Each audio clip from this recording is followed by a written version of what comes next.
Welcome back, everyone. My next guest has been on with me for over 4 years. I have with me Howard Farkash. He is a financial insurance professional, and before he came on, we were talking a little bit about what we were going to talk about here. And the one thing I wanted to say is I'm going to open it this way, different than what you said. First, there was dirt, Okay. and then there was Medicare. Well, there was something along the line between now and then, but yes, way back in the beginning, there wasn't Medicare. We didn't have Medicare until 1965. At that time, President Lyndon Johnson put into effect the rules and regulations, signed the law for Medicare. Point of trivia, in case you're ever paying Trivial Pursuit, who got the first Medicare identification card?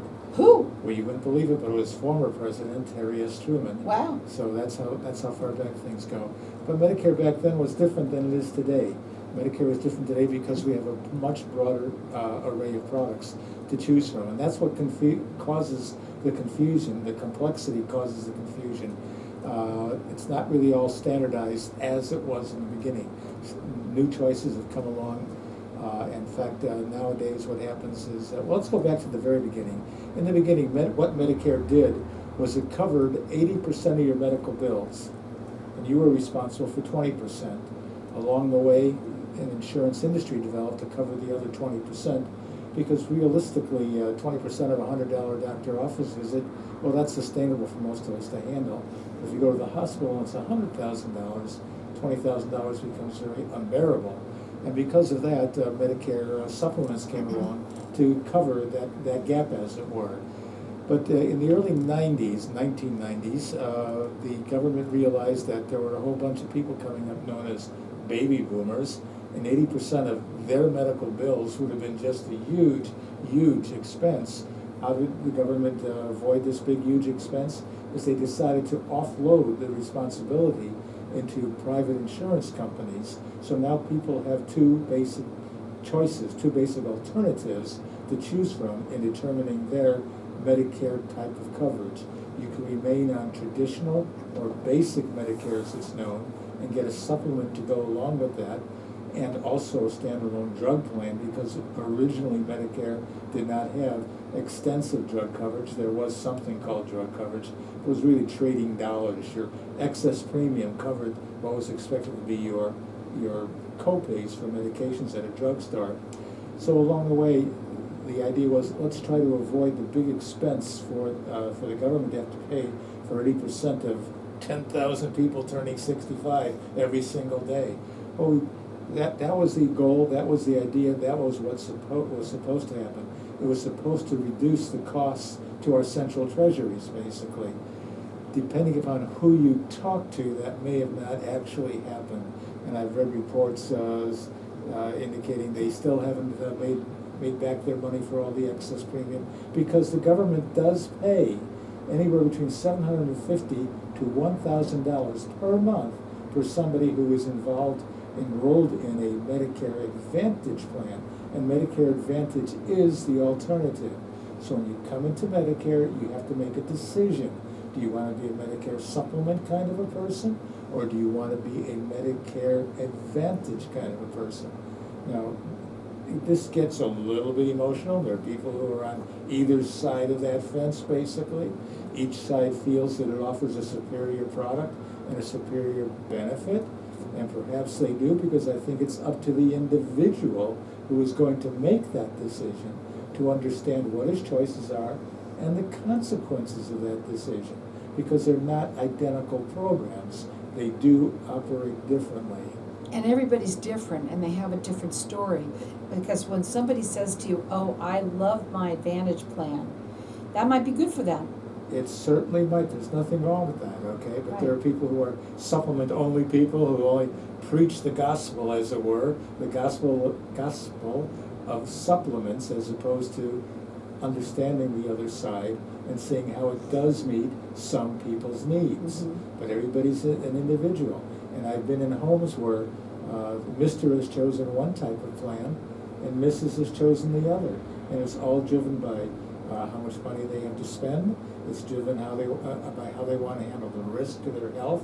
But there are plenty of people who take Medicare Advantage plans and have no operational problems with them, and other people who do get caught in what's referred to as a prior approval, for lack of a better word, dilemma.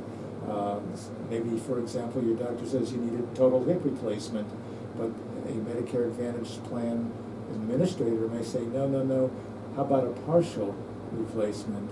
Or you may say, well, gee, you're getting your hip fixed one way or the other, aren't you? Yes, but one way may be superior to the other. And that's just an example of prior approvals. In Medicare supplement plans, the doctor is the approving authority. He calls the shots, no pun intended, but it's up to him or her to decide what kind of a treatment will be given depending upon your ailment or condition. So that's the biggest bugaboo about Medicare Advantage, is the prior approval process. Now, this has reached Congress, and Congress is looking into it. But the unfortunate thing is Congress does not move very fast, right. okay? It's hard to get 535 How many people. years has it been? I Well, mean, how long have you, tell them how long you've been in doing what you do. I've been involved with Medicare on a first-hand basis now since, actually about 1998. Mhm. So it's been quite a while. And I saw the transition from traditional Medicare with a supplement only into it becoming Medicare Advantage just as well. Now, I really don't care what decision you make because it's your decision. It's not my decision, but I do feel responsible to tell you about each type of plan, how it works, which plan might be smoother sailing for you, which plan gives you perhaps the chance that you'll have some problems downstream. That's my responsibility. Once you've made your decision, and it's my job to find the best plan for you along those lines. And one thing about Howard, when you call him, he is the most meticulous person I've ever met, and you want to make sure that people understand, so every one of your emails are spelled out incredibly for people to read it and understand it right then and there. Right, well, the interesting thing about this business is you want to give people enough information to make a decision, so they understand that the consequences of their decision, but it's very complex. You don't want to overwhelm people with details just as well. Mm-hmm. So you try to really go down a path, a systematic path that kind of points you in the direction somebody is more likely to fit. Let me give you some information. First of all, it is a free service to you, so really honestly, it makes sense, to speak to somebody like Howard. Just call Howard. His phone number is 602-909-8433,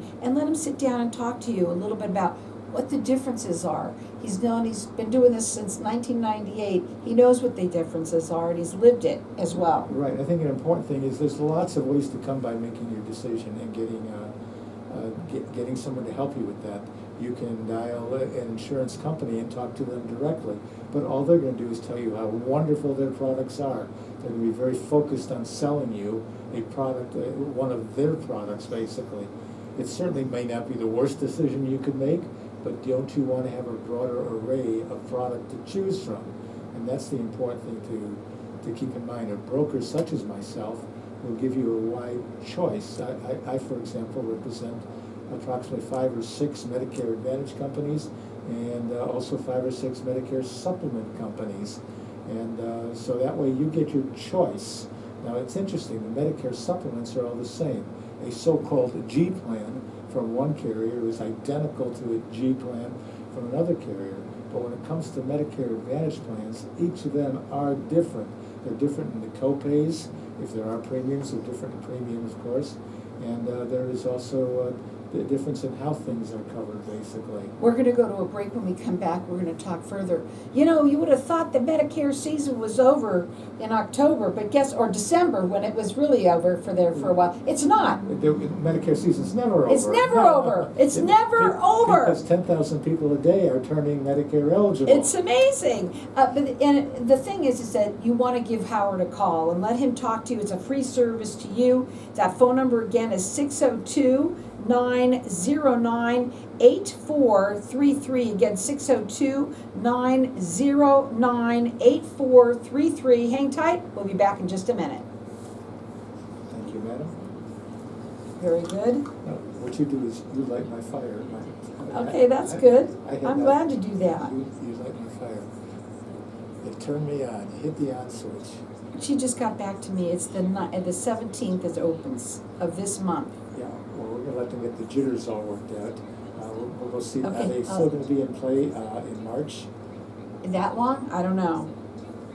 Well, I'll tell you what, I'll look into it too, and I'll come back and propose to Yeah. you. I'll propose to you, a time for us to, get If I could together. get tickets, I would get them, but I don't know that they're giving any comps out to them. Oh, no, I'm not looking for comps, look, they gotta make money, I understand that, okay, I'm a bloody capitalist, so, I'm not so sure I'm a capitalist when it comes to healthcare.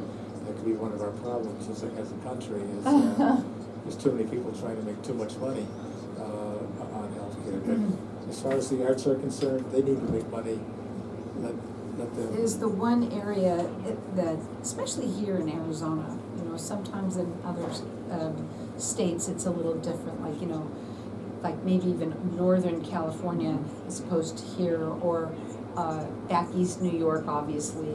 Right, And so- funny, in England, from what I heard, which you would think it'd be so expensive to go, it's actually not. They make it affordable because they want They want it to everybody be playing to, on well, audience. they want everybody to experience it. We're gonna go next into, white paper on how to find a good representative. Okay. We're not gonna spend a lot of time, we're gonna bump into that basically.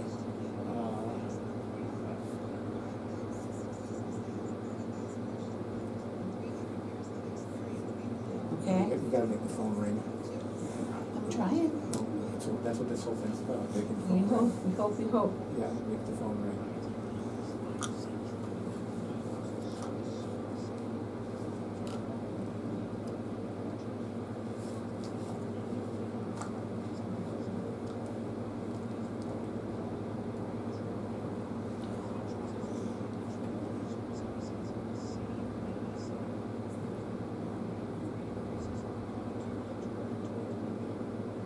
I have an idea about that.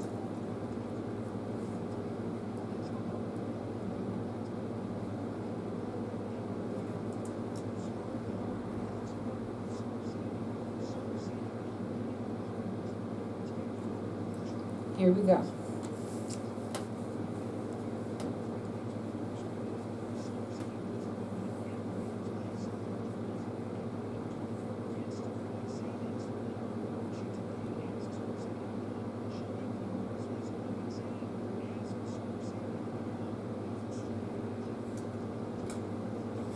So welcome back, everyone. We're talking with Howard Farkash. We are talking Medicare.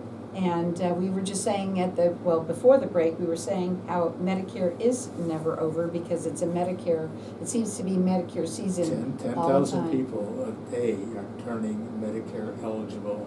So there's always work to be done in that field, basically. Mhm. When we were talking at the end of the last session, we also talked about ways that people can find their way into Medicare.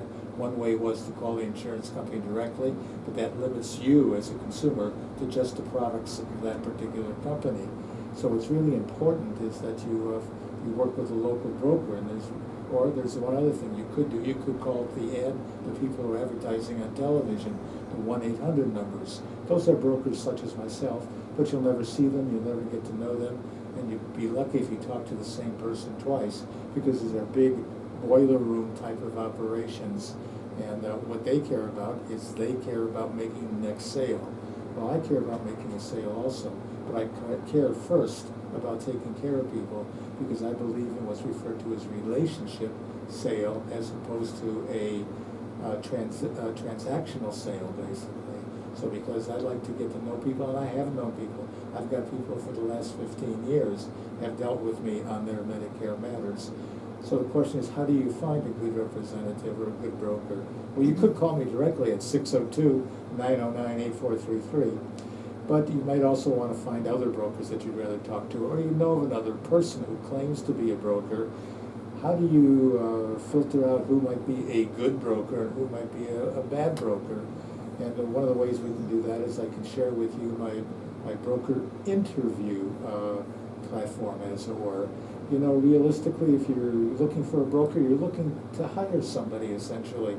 You're looking to hire, by the way, you won't pay that person, because that person will be paid by the insurance company. But you'll be looking for certain characteristics And you need to go through an interview process, just as if you were hiring the person for a full-time job. So I've got a white paper, be happy to share that white paper with anybody who calls in, get that out to you. And of course, if you want to, you can use that white paper to interview me. So it all works kind of in a circular kind of fashion. But you really need to know the qualities and the characteristics that you're looking for in a representative. And those will come through if you have a good, strong interview protocol. His phone number is 602-909-8433. It is a free service to you. Again, I think that anybody is listening right now, if you're just turning 65, you really get the white paper, start with that, see how interesting, you really dive into what you do. You're passionate about it, and you want people to know the right way to interview an agent such as yourself. Right. A broker, I should call you a broker. A broker, exactly. By broker, that means we represent more than just one carrier. Right. But I think it's also important to realize that there's a second age which is very important, and that is turning 67. We refer in our business as T65s. Those are people who are turning 65. That's because back in the day, 4, 5, 6 years ago, when the full retirement monetary for Social Security was 65, people would leave work when they were 65. Now people are staying until age 67. So we now look at people who are turning 67 as an important age group. So my message to the radio audience is that, yes, this may not apply to you. You may only be 50 or 55, etc. But you've got friends, neighbors, and relatives who are fixin', as they say down south, who are fixin' to leave their employer, and they're turning 67, so they get that full Social Security benefit. Send them my way. Let them know that there's a white paper out there for them, and that's going to help them find an agent to work with. That phone number again is 602-909-8433. It's a white paper, and it's going to tell you how to get a good, just how to get a good representative. I mean, that's what it's all about. Well, that's the important thing. Somebody that you can relate to and understands you and listens to you. And it's complex. I mean, that's the point. Some people think of this as like picking an airline to go to New York. Well, that's a decision you're making for one experience. It may turn out good, it may turn out bad. But we're talking about a long-term arrangement. You will have a long-term arrangement with the Medicare system, basically. And sometimes the decision you make now, turning 65, turning 67, will last you well into your 90s. So you need to spend time with it, understand the system. And even though the system is subject to change, you want a good, solid footing. It's my impression that should the system change, most people who are probably in the system will probably, again, I'm no expert, you can never tell what will happen, but if past is any kind of prologue, then you'll find out that you'll probably be grandfathered into what you have. So making a good decision today is very important. Again, that number is 602-909-8433. What would be, the most important question that people don't ask? What is the most important people that people don't ask? Well, I think one of the more important things that people have in their mind is it's all the same. So what difference does it make? And that's what many people are surprised to know if there is a difference. By the way, there are some brokers who happen to be Medicare Advantage brokers. That's all they believe in, basically. They'll never even mention Medicare supplements. I've gone into homes where people didn't even realize that they could have had a Medicare supplement. They were only, quote-unquote, pitched Medicare Advantage. They're only going to do that if they only believe in one or... Right. Well, there's an underlying reason for that also. The unfortunate thing is that the compensation structure for brokers such as myself is structured towards selling Medicare Advantage plans. Now, my business mix is about 85% supplements and 15% Advantage plans. But I could come close to doubling my income if I just pushed Medicare Advantage plans. But you don't. But that's not fair. It's your money, okay? It's not for everyone. Yeah, please don't make me the spender of your money, okay? Just because I make a bigger commission or a bigger earnings situation for myself. So that's one of the reasons that you find the rapid rise in Medicare Advantage. Medicare Advantage has only come about since 2006, and now it actually has 50% of the market, okay? And that's because a lot of people don't understand. that they could have a Medicare supplement plan. So those are the reasons that I believe you've got to be able to walk down and be able to service people, no matter which decision they make, but it is their decision. And when you work with Howard, you're going to see just how meticulous he is and how much information that you will get from him. I don't know why I had asked you a question about something, and I got back, like, I don't know how long that email was, but you know, it was great. And I think I called you on it. I had to call you and actually thank you. Not just because you're a client, but because I appreciated what you did for me to understand it better. Well, yeah, and I appreciate that comment. What I'm moving towards, and I'm working with some people in another state right now, to come out with a systematic way of addressing the needs of Medicare, and doing it in a systematic, and it's a shared system basically. Myself and the client basically using a computer-based instrument in order to derive at what's going to be the best strategy and product for them to have. It's not something that you State of the art. You should not make the assumption that this is easy and we can do this like in an hour, okay? In fact, I think it's one of the greatest injustices that we have. People who have never purchased health insurance, and somebody comes into their house or has a telephone conversation with them, spends an hour with them, and they know all about it, enough to make a decision. Not really, okay, so it's an injustice, okay? Yet the economics don't really allow for a thorough, unless you have a computer-based system, as I'm working on right now, unless you have that system in place, the time doesn't justify, the compensation doesn't justify the expenditure of time. Well, it also shows how much you care about each client. It does. Because you're not just coming in there and saying, here, let me get to do, this is what you need, bye.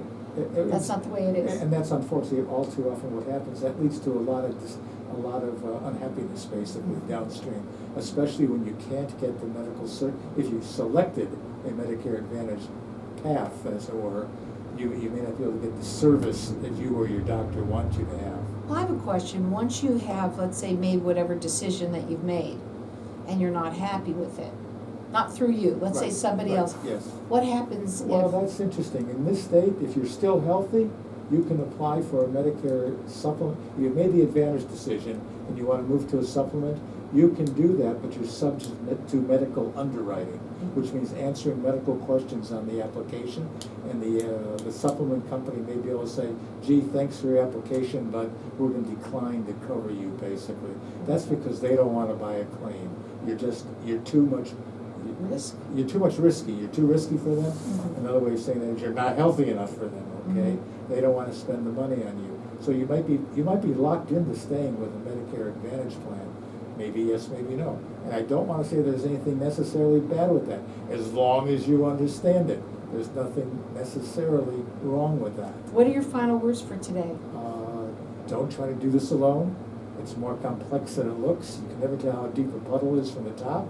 This is a deep puddle, and that's why you need to find somebody to help you out.